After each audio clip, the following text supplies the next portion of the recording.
نام خداوند بخشاینده و مهربان. سلام و درود خدمت شما بینندگان گرامی. آرزومندم صحتمند و سلامت باشین. در این ویدیو درباره یک از روش‌های مؤثر آموزشی صحبت می‌کنم که به نام روش صنف معکوس یا فلیپت کلاسروم یاد میشه. صنف معکوس یک روش نوآورانه تدریس هست که ساختارش کاملا با روش‌ها و متدهای درسی سنتی فرق می‌کنه. در روش صنف معکوس یادگیری اولیه در محیط بیرون از صنف، در خانه و یا در محیط بیرون از مکتب صورت میگیره. تنها کار عملی حل تمرین مشکلات درسی شاگردان در صنف انجام میشه. این صنف چگونه عملی میشه؟ قبل از صنف استاد محتویات آموزشی درس مثلا ویدیوهای آموزشی، متن و سلاید را به شاگردا ارسال میکنه. شاگردا در بیرون از صنف میبینه و مطالعه میکنه.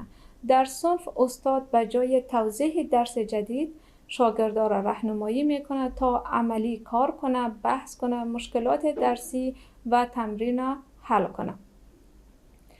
از این روش در کشورهای پیشرفته بیشتر استفاده شده و همچنین نتایج مثبت و مؤثر در یادگیری فعال شاگردان گرفتند. اما در افغانستان که امکانات آموزشی محدود هست، ولی می توان با استفاده از خلاقیت‌های استاد از این روش کار گرفت.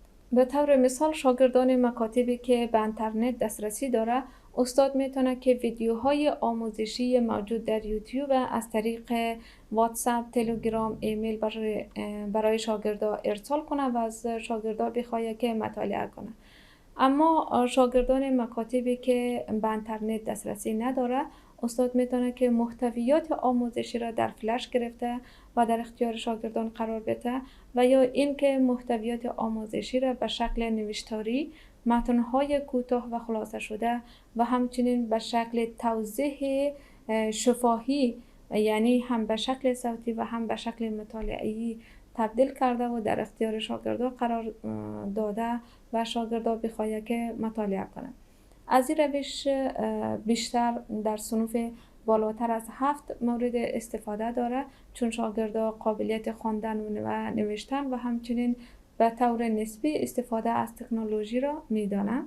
مزایای روش صنف معکوس: استفاده از این روش باعث افزایش مشارکت فعال شاگردان، صرفه‌جویی در وقت، تشویق شاگردان به خود آموزی و مسئولیت پذیری و همچنین باعث افزایش اعتماد به نفس شاگردان میشه، چون شاگردان خودشان میآموزه و از طرف دیگر اگر معلم از این روش استفاده کنه بیشتر فرصت پیدا میکنه تا به مشکلات شاگردان به صورت فردی و به صورت گروهی رسیدگی کنه. در مقابل این مزایا معایب هم وجود داره. معایب این روش از جمله دسترسی نداشتن به وسایل تکنولوژی هست و دیگر انجام ندادن وظایف در خانه و مشکلات شاگردان ضعیف می باشه.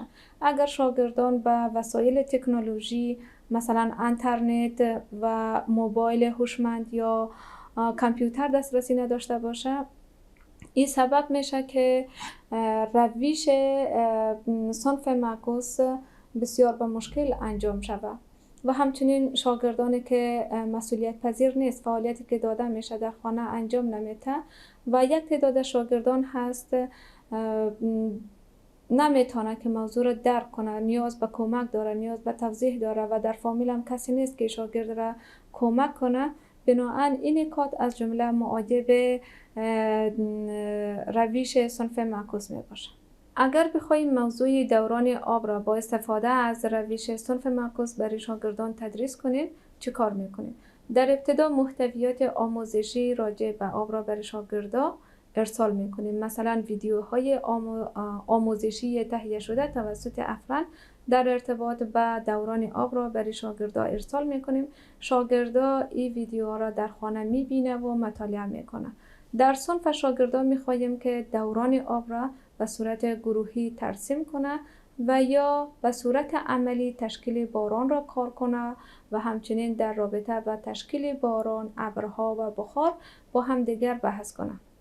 به صورت خلاصه روش صنف معکوس کمک میکنه تا شاگردا فعالتر، مستقلتر و با فهم عمیق‌تر بیاموزند.